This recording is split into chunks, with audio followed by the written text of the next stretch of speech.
I was about 45 minutes ago or so. I was sitting in my home and I heard a tremendous explosion. Actually rattled the house. Partial building, I don't want to call it a collapse, but definitely a wall has separated from the rest of the home. We had no victims at this time when we arrived. However, since then there has been a possible I say, victim located at OSU Main. We're trying to determine that right now. We have investigators going over to do some interviewing and find out what their connection is, if there is any connection to this situation.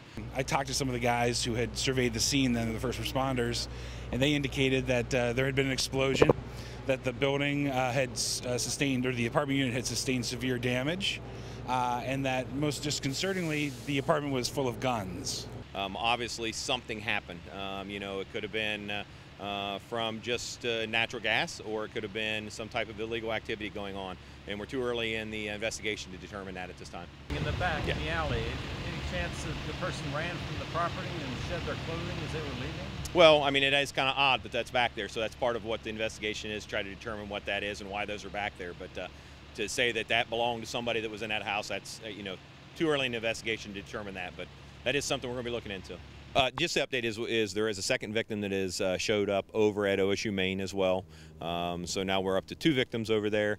Minor injuries to both. One has a few more burns than the other at this time.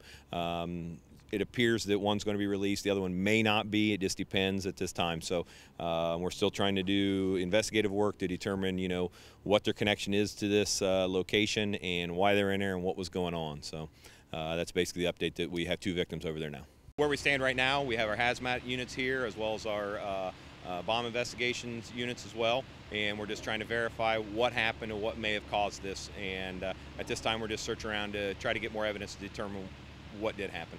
Yeah, I guess you never know what's going on behind closed doors. It's otherwise a fairly stable neighborhood. It's a nice mix of tenants and of renters and homeowners, and students and older people, and it's sort of a nice cross section of the community. But I guess if any cross section of community, you're going to end up with a certain element that is engaged in nefarious behavior.